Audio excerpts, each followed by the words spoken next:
This is the Local Real Estate Developer Podcast, where we share the stories of locals across the country who took that empty lot or that old building and turned it into something awesome that their community needs. I'm Kristi Kandel, and I've been a real estate developer my entire career. My co-host Raphael is a commercial broker, and together we're sharing the stories of locals making a huge impact on their communities. And what we've learned is you don't need millions in the bank or decades of experience to get started. You just need the confidence, tools, and the right people around you. This podcast is your chance to gain the confidence to get in the game, because real estate development isn't just for the insiders anymore. It's for people like you too. Welcome to the Local Real Estate Developer Podcast. I'm your co-host, Raphael, Collazo, located here in Louisville, Kentucky, and I'm here with my wonderful co-host, Kristi Kandel, located in Southwest Florida, and it's really great to see you. I feel like we've haven't spoken for a little bit, just through different travels that we've had, and I'm really excited to get back into the swing of things with the podcast. Yeah, it's been a while, and I've been missing these. And good to see you, and good to catch up a little bit. I'm Kristi Kandel. I'm your other co-host. I'm a developer investor, and I teach locals how to be developers in their community. And today we have a phenomenal guest, Michele Correa, who's joining us, who has an amazing background that will, I think, be very relatable to a lot of our audience, and a great story to tell. So, Michele, welcome to the show. Thank you. Thank you for having me. I'm excited. Yeah. So what we like to do is we like to start and just kind of give a little bit of your background and say, hey, who are you? Where are you from? And just kind of go from there. All right. So I am Michele Correa, as you said. I am from Vancouver, BC in Canada, so up north from where you are. And my background, I went to school, actually, I became an accountant when I graduated out of high school. And because I wanted to own my own business one day, I always had that entrepreneurial spirit. I didn't know what that business would be, but I knew I wanted to have my own business one day. And I wanted to also be able to support myself. You know, should I get married, have kids? And if something ever happened to my husband, I didn't want to be working at McDonald's. So I went into accounting and was going to work from home with my accounting when I had kids. However, they changed the rules right when I graduated, of course. And it made it so that all the things you had to do, you'd have to do it full time to make it worthwhile. And I just wanted to work part time. So I stayed working in my family business. My parents have a photography store and all the things photography, developing pictures, custom framing, portrait studio, school and sports photography, all of that. And ended up staying and working with them for 37 years because it allowed me to be a stay-at-home mom who also could go to every sporting event, pick up her kids, drop them off at school, pick them up from school, do my work late at night before, working from home was a thing. So did that for 37 years. And then I hit my 50s and I'm like, okay, I'm getting closer to retirement, and my husband makes, great money, so we're going to be fine. But I just wanted more, and I wanted something of my own. So I helped my parents build their store, and I had a lot to say, but it still wasn't mine. And I thoroughly enjoyed working with them, but I thought it was time for me to do something on my own. And then I broke my leg and had a lot of time on the couch to think about retirement and what I wanted, and had always had a real estate kind of in the background. And I thought, now's the time to do it. And I have a really close family friend who had started a real estate education company. And so I jumped in and got educated and hit the ground running. And 5 years later, here I am. That's a long story that now has come to this point. That's amazing. That's great. And it's cool to see, because one of the great things about this podcast is you get to understand the people that, well, obviously we're interviewing, is that no one has the same background. I feel like everyone kind of has their own trajectory that led them to where they're at today. And ultimately they're doing something that gives them meaning and purpose. It's really exciting. It's really great to hear the preliminary story that you started from. So take us back to that day when you were sitting on your couch and you'd broken your leg, and you decided you wanted to make a change. Why real estate? Why not just start another business that's, maybe ancillary to what your parents are doing? You'd been doing it for 37 years, so maybe kind of enlighten that. I had read Rich Dad, Poor Dad way back when, probably when it first came out. And I thought, oh, this is amazing. I really want to do this. I could see the benefit of real estate. Busy, kids in all activities, husband travel a lot, working full time, kind of a perfectionist A-type personality who didn't have time I wanted to learn it to do it right. So I thought, it's on the back burner. And Tim, the fellow I was talking about, he kept saying, like, Auntie, you got to invest in real estate. I'm like, yeah, I think it's great. And I'll get to it. And it was in the to-do pile, right? And so when I had actually a minute to pause and start thinking about it, I thought, you know what, like, all the wealthy people have either made their money in real estate or they hold their money in real estate, right? And I knew that it was, they're not making more land. Everyone always needs a home to live. And I also, living in Vancouver, I've seen a lot of rentals that are really run down and really not good places to live. And it breaks my heart that people are living in these places. So I also wanted to have, that part of me also wanted to be able to fix places up really nicely so that people were proud to call them homes.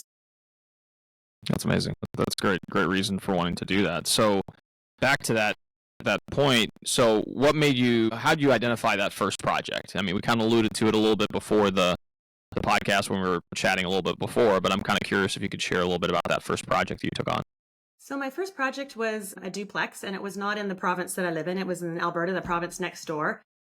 And everyone's like, well, how come you're not doing it in your own backyard, right? And that's the topic of the podcast. And I said to Kristi, am I a fit? Because I don't do it in my backyard, right? And the reason I don't is because the landlord laws in BC are very one-sided towards the tenant. So it makes it very, very difficult to operate a business. And it's so expensive to live here that it's very hard to find something that will cash flow. I'm not a charity, so I can't afford many properties if I have to keep, putting money into them and then just, gamble on appreciation. So through the education community that I was in, there was a guy who had a deal and we got to know each other, had same values and goals. And he said, do you want to partner together? And so I had a lot of home equity because I live in Vancouver. So my home had appreciated substantially. And I said, sure, I'll jump in because I learn by doing and I like to learn as I'm going, right? Because you can learn all you want from a book, but until you actually do it, it's totally different. So we had a duplex and we renovated upstairs, legalized the basement suite and had 2 great units for tenants to rent out. And we actually just recently sold that one 5 years later and did very, very nicely on it. So, and then I put that money into an infill project. Yeah. No, I mean, that makes sense. So was it all butterflies when you went through that project? Because I'm in the midst of it right now. I mean, my background's in brokerage. I was similar to you. I had a previous career before this. I was in IT consulting, and then I got into brokerage, and I did brokerage for a while, made like no money my first few years. Then ultimately started buying some real estate with some business partners, and now we're in the thick of 2 projects. And I can share with you, it's getting pretty like you can see, I don't know if you can see my hair is starting to fall out, Yeah. but it's just part of the process. So I'm kind of curious if you had any challenges on that project or if it went as expected. That one actually wasn't too bad. We did have a few challenges. Every project I've had multiple challenges, and Kristi and I did another podcast on one of my very challenging projects. But nothing ever goes according to plan, and that perfectionist part of me had to really come to terms with that and know that I like that quote from Marie Forleo that everything is figure outable. And so I keep that top of mind that I can figure this out and I can do it. And there's always a solution. I used to say I was a great problem solver, but then the universe kept sending me problems. So now I say I'm a great solution creator because then the universe can send me solutions. But yeah. Nothing ever goes according to plan. And that particular one though was probably a good foray into real estate investing, because if some of my other ones that I've had been my first one, I don't know if I would have continued. But that one actually wasn't too bad. Minor problems. But yeah, we've had, I would agree with you on my first couple, and then you get that one that just punches you in the face, and you're like, if that was my first project, for me, it was my Reno fourplex that I got with a good friend out there, and it happened right in the heart of COVID, and everything that could go wrong literally went wrong, and you're just like, interesting. I probably would have stopped this residential investing if this happened all the time. Yep. So you set up to this first duplex, then you went to an infill project. Can you describe what that was and how you found that and how you got into that one? So there was quite a few steps in between that process. My main goal strategy when I started was to do the long-term buy and hold in multifamily, because I have 3 adult daughters and I'm kind of building an empire for them and the next generation. And so I wanted to go into the multifamily. So my first kind of development project was way back out in New Brunswick. And my realtor brought me, had 19 units on it. And there was also 2.5 acres with a couple of vacant lots that were kind of part of the parcel. And she said, the owners have plans to develop 24 units. And I thought, oh, wow, that sounds really cool. I've built 3 custom executive homes. So I thought, how different can that be, right? I didn't know Kristi yet. So took on the project thinking, oh, this is going to be so fun. We're going to build 24 more homes for people. There's a big housing shortage in Canada, like in the US, and this is going to be great. Flew out to New Brunswick and met with the planning department and met with the building department, and everything's great and they're excited about it. And oh my. So that was a lot, that project. So it took us over 2 years to get 2 little vacant pieces of land rezoned into the big parcel. And they were just vacant pieces that were zoned for duplexes. So by lumping them in with the big rest of the project, we were able to, at first we thought we could build 37 units, and then it was 42 units, and then it became 55 units, but between having a bus stop up front and a whole bunch of other things. So the project went from 24 units to 55 units. However, it took 2 years just to get the land rezoned. They kept changing their mind as to the plans. We redid plans 4 times, which of course costs a lot of money. We had to dig up their sewer line because they didn't know where it was and they didn't want us building on top of it. So we dug up their sewer line and paid for their surveys and everything else they needed in the format they needed, not the format we gave them. True. Yes. Yeah, true. And this was the time, so this was in 21, 22, when interest rates, our HELOC went from 2.95 to like over 7. So our holding costs were getting huge. And so in the time frame that we thought we would be finished the building, we were just at the point to start building. So we had our plans. We finally had everything sorted out and figured out. And then our Canadian CMHC up here is kind of like, I guess, your Fannie Freddie Mae down there. So it's the government and backed insurance. They had a new program called MLI Select to encourage multifamily development. And it was a great program. And at the time you could get 100 points, and you needed the maximum points to get the good rates and stuff by just being energy efficient, which in the building codes today, it doesn't cost you a lot more to get 100% energy efficiency. So that's what we had underwritten it as and built it by. And then just before we're about to start hitting the button, they changed it. You could only get 50 points with energy efficiency, and the other 50 points had to be with affordability. And unfortunately, the affordability rates had been set in 2019 and had not changed. And in that particular province, they were very, very low compared to a lot of the other provinces. So the numbers just weren't exciting. I'm like, I don't feel like we can invest, $14 million when they just keep changing the rules. And, we're trying to land this plane and the ground keeps moving on us, over the last 2 years. So my partners and I, we decided to sell the project. So it was ready to go. Everything had been rezoned, the permits, everything was all done, and we decided to sell it. Yeah, and what you find out, to your point, is that sometimes you have this idea of what the project's going to look like, and then you have to find a way to pivot. We had a similar issue with a project we were taking on here, where we were going to do a brewery, and then we involved the brewer and all this other stuff, and we were all excited. It was going to be a multi-million-dollar project, and then the brewer backed out. And then we realized, we don't know nearly enough about brewing, so it's probably a bad idea for us to move forward. Exactly. That's the type of stuff that you hear about. People think it's all rainbows and butterflies when it comes to these types of projects, but you're constantly having to pivot. You're constantly having to find ways to accommodate certain stakeholders, depending on, especially on the entitlement side. It can be very unique depending on where you're at. Each municipality is different, so it's great to hear. Great to hear the insights. One thing we discovered, and growing up in Vancouver, I knew that builders gladly paid for all that pre-work that was done. And Ontario, they gladly paid for all that pre-work was done. Where we were, nobody would pay for the pre-work that was done.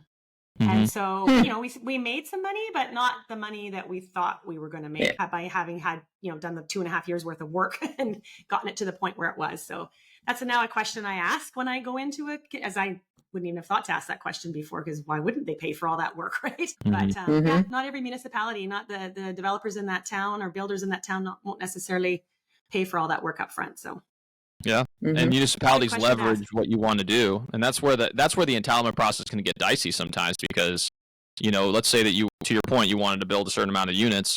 If that triggers a situation where, let's say, the traffic patterns is affected and they're concerned about the inflow and outflow of the traffic, maybe they'll require you to do a traffic study, and maybe that may trigger you having to put in a light, as an example. This is just throwing it out there, but they're probably going to make you pay for it, and they're probably going to make you add another entry and ingress, egress, and you may have to remove certain, like if you have certain egresses and ingresses on a major roadway, maybe they'll tell you that you have to stop, get rid of those, and then reroute it somewhere else. So it can get pretty complicated once you start expanding the project. So. Yeah, I know so many of our developments, we would get them going, and because of all of that, we would have to put in a pork chop, or basically make it a right in, right out, or to close a driveway. And the minute you do that, especially if you're working with national tenants or ones that need a certain amount of things, you just killed the deal.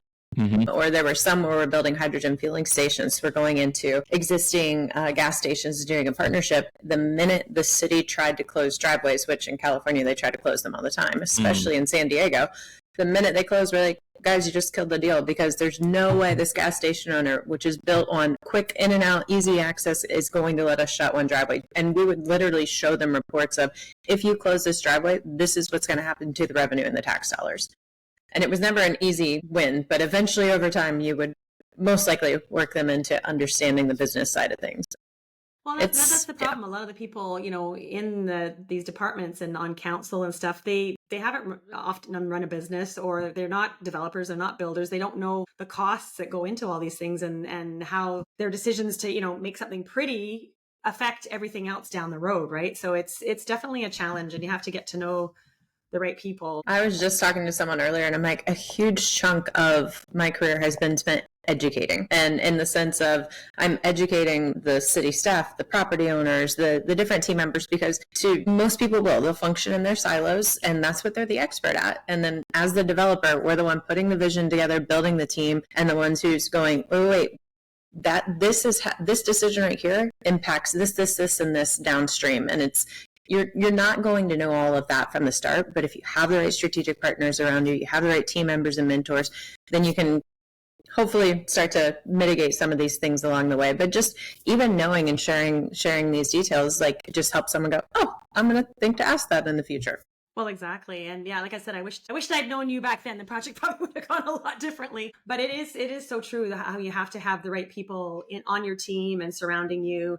I had a great engineer out there. He was a structural engineer and a master builder. So he had a lot of really good insight and a lot of really good knowledge and connections in the city, because I wasn't living there. So it's really important to surround yourself with the right team and the right people, and just get to know people. Because like you said, sometimes, they're not trying to make it difficult, but they just don't understand the ramifications of their decisions, right? So it is a big education piece for sure. Yeah. So go ahead. No, I was just curious, about the next project, and then you kind of alluded to the first project you had was in Alberta, the next one was in New Brunswick. Are you just agnostic regardless of the region, or are you kind of tailoring into, a particular region? I'm just curious. So I started in Alberta, and it was great. And then New Brunswick was a hot place to invest for quite some time. However, I've stopped investing out there because the government has changed quite drastically out there, and it's not as landlord friendly anymore. And just a lot of the buildings are very, very old and have a lot of challenges, as my dollhouse, if you ever listen to that episode, you'll hear. So I've come back to Edmonton, and part of the reason coming back to Edmonton is I wanted to be closer to where I was. The 4-hour time change was very difficult to get a hold of people. And it was also 2 flights to get there. And so I wanted something closer to home. And the city of Edmonton just did a blanket rezoning. So any lot that has this square footage, you can now put an 8-plex on it without having to go get rezoning. So it's made development very, very easy there compared to where I was before. And Edmonton is one of those places that has figured out that they can't rely on just one industry to grow. Like it used to be just reliant on the oil and gas. And the economy would go like this all the time, whereas now it's so much more than just oil and gas. So it's a good place, and it's got a lot of, they call it in-migration now from other places in Canada. And now it's more than just jobs. Like people are just moving there, not even just for jobs, because it is still one of the few affordable places in Canada to buy a nice house, right? So you have snow for a lot of the year, but that's okay. So I started it's kind of in between there. I'd done a lot of multifamily in New Brunswick, some more multifamily in Alberta, but those have been sort of my main kind of provinces in Canada. And now I'm working on infill projects in Alberta right now. And with those projects, so that and you've kind of talked about some other partners, how have you, and I know you've worked on multiple facets and roles throughout, how has your role in development morphed as you've gone, and what types of partners have you pulled in on your team? So partners are super important, and I learned that the hard way. I have had some partners that were not aligned with how we wanted to, what we thought was acceptable to rent out to tenants, and I was not willing to be a slumlord. So don't end up with those partners. So it's really important at the start of a project to align your values and your goals, both in what you expect this project to be, how you will handle difficulties that will come, because difficulties will come, and also your time frame. You don't want to partner on an infill project that you're planning to hold 5, 10, 15, 20 years with someone who wants their money out in a year.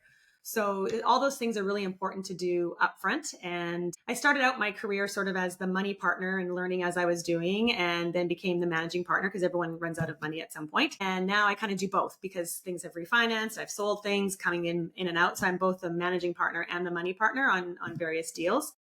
Hey, can we chat for a second? Since you're listening to this podcast, you're already thinking like a developer. You see the potential in your community, and you're ready to do more than just watch from the sidelines. That's exactly why we created the Local Developer Vault. It's a free resource full of tools, templates, and trainings to help you take action. And here's the best part. When you sign up, you'll also get access to our local real estate developer community. It's full of people just like you who are making real things happen in their neighborhoods. So don't just listen to the stories. Become the next one that we spotlight on our show. The link in the show notes to unlock the vault and join our movement. So all of these development deals, I am the managing partner on, and I've partnered with people within that real estate community that I was talking about who want to learn how to do it. And so they get to learn alongside me. And a few of them actually just want to invest and don't want to have to worry about it. And they know me, they like me, they trust me, and they know that I will make this project happen. But all of them right now, I'm on the managing partner side. That's great. So regarding that, curiosity, just more so is, part of the people, we've interviewed a wide range of people who have just, taken on smaller projects that they take on themselves. You referred to your first project utilizing your HELOC. That seems to be a very approachable process for people to follow. Regarding the money raising side, that's an area that, I'm starting to do myself. We raised a little bit of money for a project we did recently and actually paid out our investors. But it was a small deal versus I'm sure the deals that you're doing are much larger in scope. I mean, how do you organize that, especially because I'm assuming the regulatory environment in Canada and the U.S., although there's some similarities, there's probably a lot of differences as well. So I'm kind of curious about that piece. Like, how have you started going through that process of capital raising? Well, because all of my deals were joint venture partners, so they have a stake and they have ownership. They're on title if they're the money partner. So that's how that we can avoid getting in trouble with the SEC. You also want to make sure that you're not advertising a guaranteed return of investment on your social media and that kind of thing, because that'll get you in big trouble and end you up in jail. So all of my deals are with people that I know. So I have never worked with someone that I don't know, mainly because that scares me. That I don't know who they are and what they stand for and the values that they have. So it's been kind of not a challenge to avoid the regulatory bodies, because we are partners. We own 50-50. They're on title and all that kind of stuff. So it's not running into any of those issues. Yeah, so it's not a truly. I mean, it could be passive for one party, but they're owners like of the we make property. All our decisions together, and yeah, that they makes can sense. be as involved or as little as they want. Like most of them, I blind copy them on my emails, or sometimes copy them on the emails if they want to have a say. And they know everything that's going on. We make all the decisions together. And I mean, obviously, if I need to spend $500 or whatever, then I don't need to go to them. But we all work on it together so that it's a partnership, a true partnership. Sure. Yeah. And are they all people that you met from the one real estate group, or just because everyone's biggest hurdle when they get in, they go, I don't have millions of dollars, I can't do this, blah, blah, blah, blah, blah. Yep, you can. Let's pull back the curtain and go, okay, well, here's how you found you were the money person, you used the HELOC. How did you find the person with the money after the fact and maybe vet them? Or Yeah, so the majority of the people have been through this real estate. So it's called Trust Your Talent, and it's a community that is kind of like any other community I've been to. It's all people kind of cheering each other on, and everyone has that win-win attitude, and the people that don't kind of weed themselves out fairly quickly. And so the majority of the deals have been through that, and some have been with family, friends, and people that I know, or have been introduced from other people who want to do some investing or private lending or that kind of thing.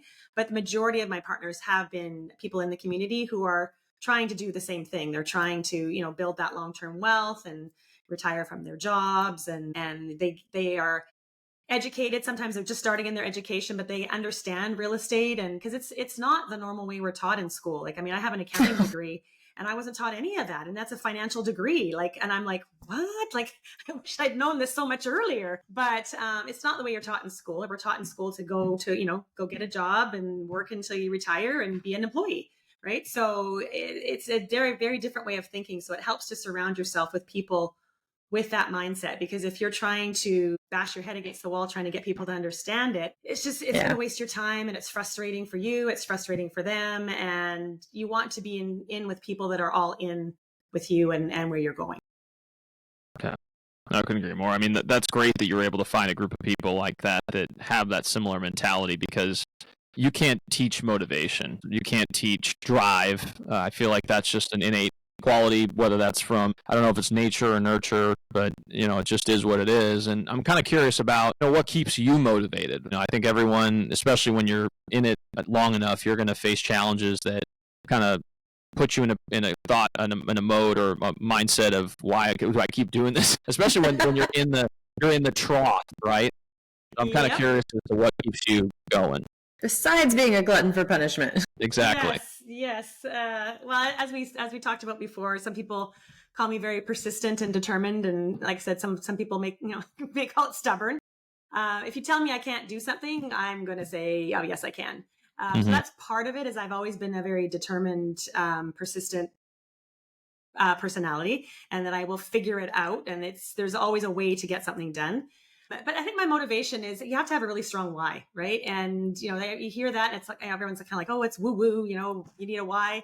But you do. Like, if you don't have that strong why, then when you have to get up in the morning and face some of these challenges, why would you keep doing it? Why would you do that to yourself, right? And so I think, my daughters and my family and our retirement and the charities that I support are my big why. And so that keeps me going even when the times are challenging, shall we say, and you get up in the morning and you're just dreading getting to your desk or dreading making a phone call, or you're like, how the heck am I going to get out of this situation, or how are we going to fix this? And every day is different, and I've learned to sort of think, get through this week, because next week it's going to be much better, right? And it's that roller coaster that you're up and down, upside down sometimes. And you will get through it and you will survive. You're not going to die. Nothing's, that serious that you're going to die. And I've also learned through a lot of personal development and things too, when you feel that in your stomach and you're like, oh, this is really scary, that's when you need to lean in and go forward, because you're usually just at that breakthrough of something really amazing happening, but you just got to get through that part first. Yeah. So true. My uncle always used to say, it's like, never too high, never too low, this too shall pass. And I wanted to be like, but when I'm excited, I want to go, yeah, and screaming around the room. But then when it sucks, it really sucks. And it's like, you're right. And I started to, like you said, it comes in waves. And when you recognize and go, whoa, today is not my day. Tomorrow might not be either. It might go, but it doesn't normally go very, super long, to where if you can just acknowledge and recognize, hey, today sucks. It just flat out sucks. And sometimes just acknowledging it helps. And then you get a good night of sleep and you come back, you get a fresh start. But yeah, just good night get that right around. Key. Everything looks different in the morning when you've had a few hours sleep. Yes. I'll ask myself when I start to get super stressed on something and I go, well, I had 4 hours of sleep last night. I should not be making good decisions. That was not, nope, let's sleep it off. Exactly. And often if you just kind of pause, like I'm that huge, I have to fix everything. I'm going to help everybody. My kids, when they're growing up, they're teenagers, they'd be telling me their problems. And I'm like jumping into, I got to fix it for you mode. And they're like, Mom, we just want you to listen. We don't want you to fix it. You just need to listen. And so I've learned again to kind of just sometimes back off and just listen. And sometimes whatever it is just someone needing to vent something, someone needing to say something. Sometimes it is, an actual challenge or an actual problem that needs to be solved. But I've learned that just kind of pausing for a moment first really, really helps the situation, instead of just diving in without all the information, or diving in, solving the problem that you think it is when it's actually not really what the problem is, or what the issue was, or how the person was feeling, that kind of thing. So that often helps too. Yeah.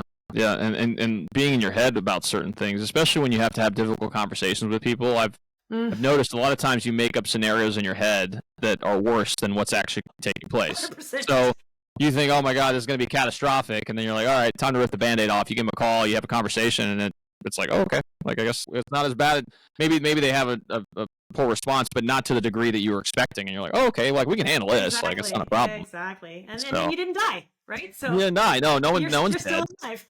No one's dead at all. And honestly, too, it's kind of nice, because then you don't have to think about it anymore. It's like, okay, I had a conversation. Now I'm not in my own head going through this process and having to deal with what my brain is making up in its head. And getting worse and worse and worse in your brain, and when it's really not that big a deal usually. And Yep. 100%. That's a really great point, because what I try and do now, again, when I acknowledge and I go, ooh, like I feel that feeling in my stomach, and I go, okay, I'm about to have a difficult conversation, and then I will make myself smile, because that does things, and I go, I'm about to grow as a person right now. There you go. Exactly. And then you're reframing it in your brain, and you're like, yeah, this conversation is going to be tough, but I'm about to grow as a person, and most likely the person on the other end will grow as a person, and neither of us are going to die from this. And then you do nip it in the bud, so you're not constantly thinking about it, wasting more time. Exactly. Work in progress, though. And you can't control what other people think or do or say, right? And that's something it's taken me over 50 years to figure that out, but you can't control other people. The only person you can control is yourself, right? So they are going to think what they want, and they are going to do what they want. And really you have to do what you can do. And that's the only person that you can control. Totally. No, I couldn't agree more. So you've obviously been involved in a variety of different projects in multiple different provinces, so it's a really cool experience that you've had, and you've been able to stack some of those experiences on top of each other to take on new projects, and I'm sure you continue to learn along the way. What are some of the, maybe one or two pieces of advice that you would give to someone who is looking to take on their first or maybe even their second development project that you wish you would have known when you first started? Take Kristi's course. I've been diving into it, and I'm like, man, this would have saved me a lot of hassle at the beginning. So I get educated, right? Development it's not the same thing as renovating a basement suite. There is a lot more challenges to it. It's very rewarding, and it's very exciting to see what you can create. And for anyone who's got that kind of creative bent to them, it's a really cool process to see what you can make happen and say, hey, I did that, right? But getting educated on development is a huge part of it, because you need to have the right knowledge. And again, you're not going to know it all. Every municipality is different, and you're going to learn different things with each project, but you need to have that basic knowledge. And then surround yourself with a great team. So make sure that your partners are on board with the project and where you're going, and your architect and your engineer and your realtor and your planner, your contractor, anyone that you're having to deal with is on that same page. Because if you have one of the people that's not going in the same direction, it really hurts the projects, and it makes it go not so smoothly. So like the infill projects I'm doing in Edmonton right now, the builder that I'm working with is fantastic. This is all they do is these 8-unit infill projects. And so they've got their systems down pat. Like it's like almost cookie cutter, right? And you can adjust the plans and things like that if you want to. Like they give you some plans at the beginning, and I went through them, and I always look at plans as to how a tenant will live in and going through the project, because I find too many places are just built however it's, to build it the cheapest way, right? Instead of actually thinking about how people are going to live in it. And so I go through and I make sure that there's, storage and closets and the flow, and that you can get furniture through doorways, and that there's places to put the furniture in a living room and put the TV and all this kind of stuff. And the plans were so well done. The only thing I changed was I made a front hall closet so they had somewhere to put their coats and shoes. So they really know what they're doing. So working with someone like that makes it so much easier if you can find those unicorns out there that really, this is their passion. This is what they love. This is all they do. I had found another project where I could amalgamate some lots, and I wanted them to build something bigger. And they're like, no, we won't. This is our bandwidth. This is where we're staying. So I'm like, okay, this is good. We're going to keep doing this part, right? Yeah, I love that. They know this is their lane of excellence, and we're not straying. Exactly. And now they've even brought projects to me, right? Because they like working together, and they know that I can get it done, and I can, find the partners and go. So it's a really good partnership that way. So getting educated and surrounding yourself with the right team is critical for sure. So huge. You've mentioned a few times between how you think about the tenant use, not being a slumlord, and just in general what you're doing to improve the communities you're in. So, and I know some of the future projects you're working on, but what does community-driven development mean for you? So too many times developers come in and they swoop in and they have no clue what's going on in the community or what the community needs. And it doesn't help. It doesn't, yes, you get the project built, and yes, they'll make their money and go, but then what happens to the community after they leave, right? So we're very, like the ones that we're building, of course, they're in single family neighborhoods. And so we're very conscious in the design of them. They look like a kind of a single family home or duplex maybe, right? They don't look like a multifamily building, right? So we're making sure that they fit into the neighborhood. The recent ones that we've got, parking has become a bit of a challenge in Edmonton, and actually it went to council, and they were starting to try to limit on interior lots whether these could be built or not. But council for now has passed that, yes, they can still be allowed because they need that density and they need that thing. But parking is an issue. So the recent ones we've designed, we've been able to put an extra garage, so 5 units instead of 4, and then also some on-site parking right on the property itself. Nice. So that you don't have as many cars out in the neighborhood. So it's just kind of, thinking of the landscaping, thinking of the design of the project, thinking of how it's going to fit into the neighborhood and the people living there so that they're not really upset that these are coming and that they fit into the neighborhood and that you're providing what people want. So you don't want to build, depending on the neighborhood that you're in, you want to build to fit that neighborhood. You don't want to build something really extravagant or something really that does not, is really low class compared to what's in the neighborhood.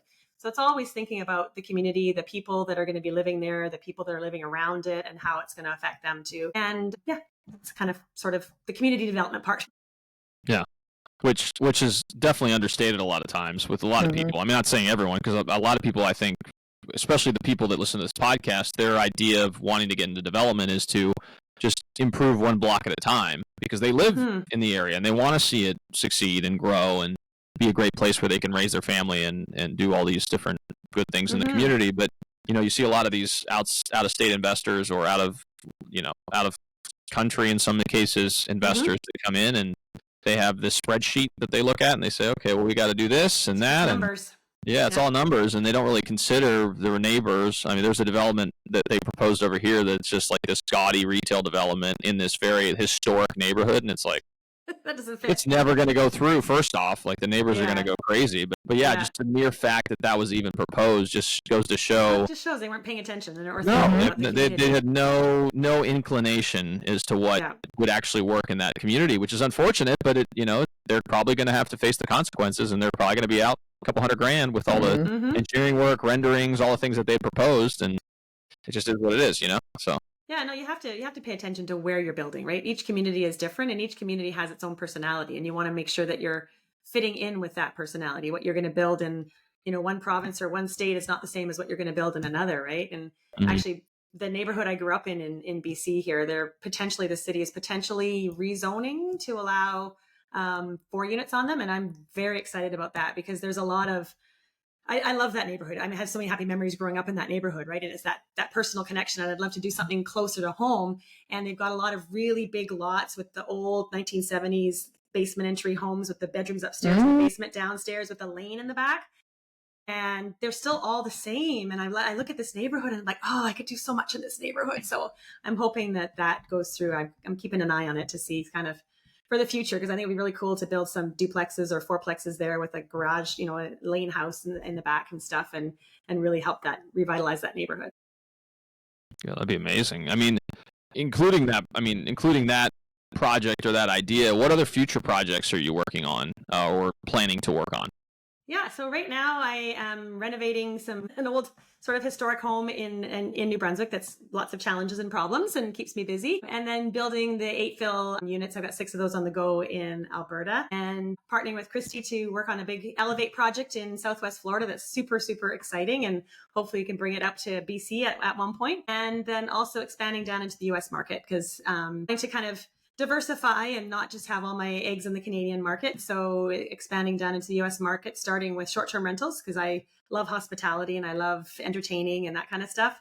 And then I will get into the multifamily and development down there also after having finished Kristi's course. Well, and it's the hospitality and events and everything, and just clearly your wealth of experience and awesome personality. But it's with what we're doing with Elevate, it's not housing, it's not where you work, it's that third space where we bring the community together and combine sports, wellness, and entertainment, which means we not only get to bring in a ton of people to collaborate to develop this, but the operations of these are going to be phenomenal with all of the local operators and vendors and local events and pop-ups.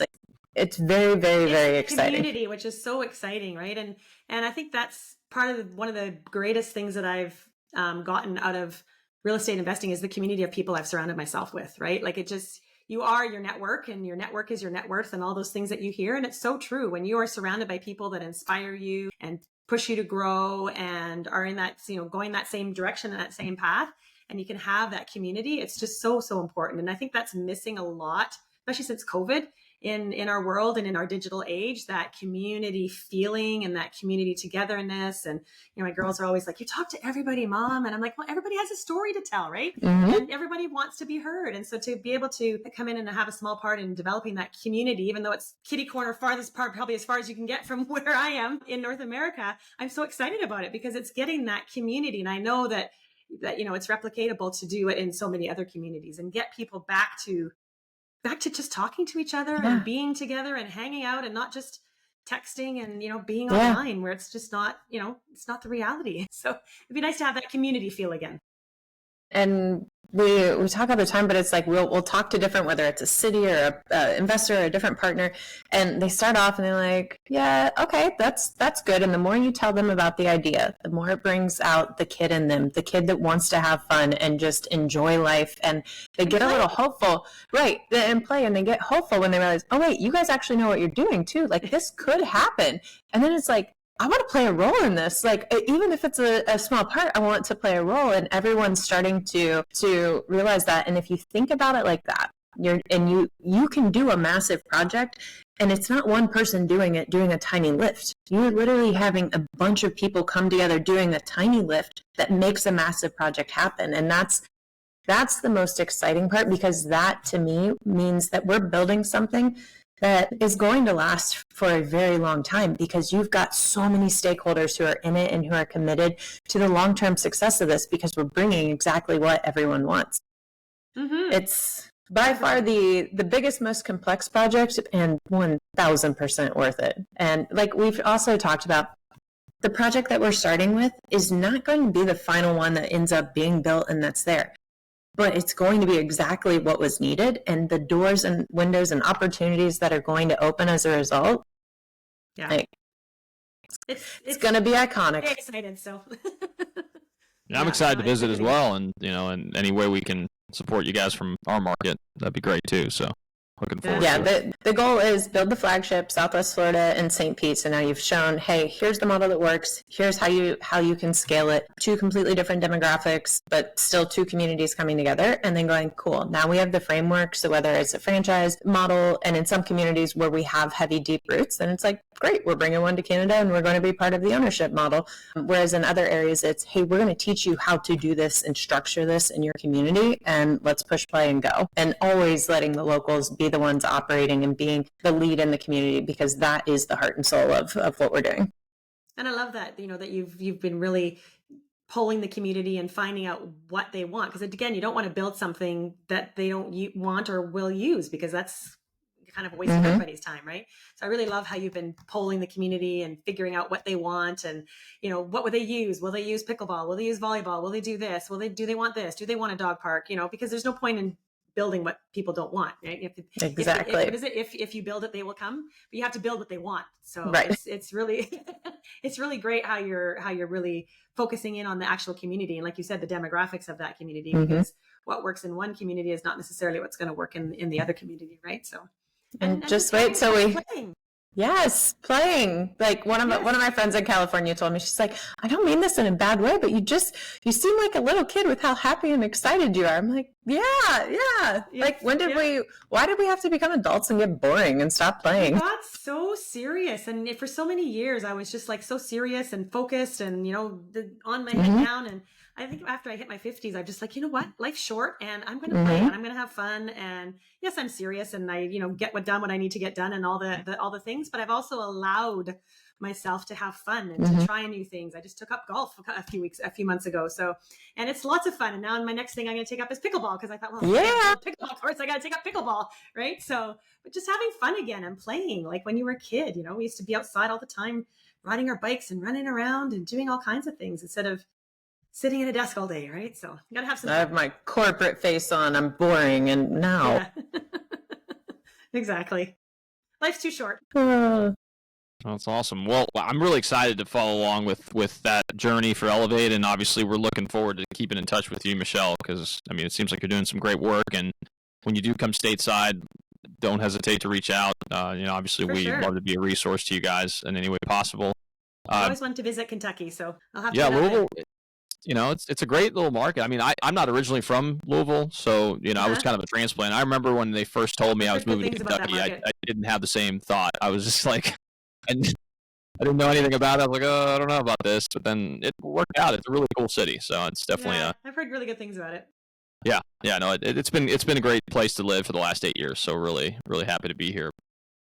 How can people support you? How can people connect with you? How can people learn more about what you do? They can find me on my social media. So I'm at Correa Equity Partners. So Correa equitypartners.com is my website, and that's my Facebook and Instagram. My handle on LinkedIn is Michele Correa, and it's Michele with one L, Michele Correa. And if they go to my website, they can sign up for my newsletter to see kind of what I'm doing. I send out one a month because I don't have time to do more than that, and just kind of put what we're up to and, the things I've learned and the trials and tribulations. I keep it real. I don't just make it all sunshine and roses. You will hear the good, the bad, the ugly, the flip right now. That's anything that could go wrong with it has gone wrong with it. And it's just it's another one of those gifts that keeps on giving. And if you want to hear more about it, you can read about it every month and stay in touch that way. And I'm always open to, reach out and have a conversation. I don't sell anything. I don't do any of that kind of stuff, but I'm always love to, helping people on their journey. And, if I can point them in the right direction or connect them, I'm a big connector. I love to connect people with the right people. Then I'm definitely always happy to have a conversation. And I love talking about real estate with anyone whose eyes don't glaze over when you start talking about it. And they do, right away. Are they going to nerd out with you, or are they done? Yeah, exactly. That's awesome. We'll definitely include all of that. And then you gave us a resource to put in the developer vault. Do you want to maybe describe that a little bit? Sure. So through all my education expenses, I call them, all the learning experiences that I have, I've developed kind of a way to ask questions that are not just yes or no answers, that will get you to kind of where people's values are, where their mindset is, whether they're a good partner for you, whether they're good an investor partner for you. And so I put together just a little kind of resource guide, I guess, if you want a little package, a little PDF booklet that it has all these different questions and things and kind of the mindset behind asking the questions.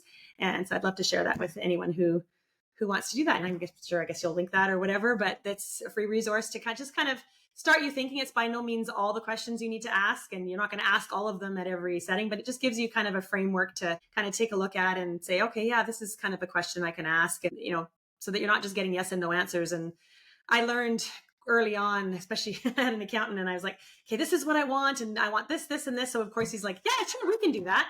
But then he wasn't the one actually doing the work, and they didn't actually provide that. But I told them what I wanted instead of asking them how they could help, how we could work together, how they could help me and what they provided. Right. So I've learned to flip the script and ask better questions. So happy to share that. I can relate to that very well.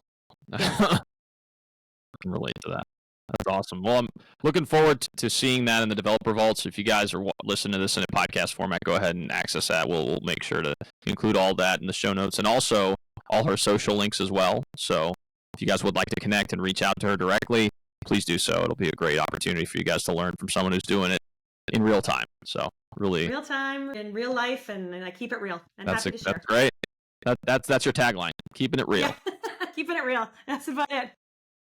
Awesome. What you see is what you get. Well, Michele, we really appreciate your time. This has been really helpful for me, I know, and I'm really excited to hear the feedback that we receive from our audience. So if you guys are watching this on YouTube, please like and subscribe.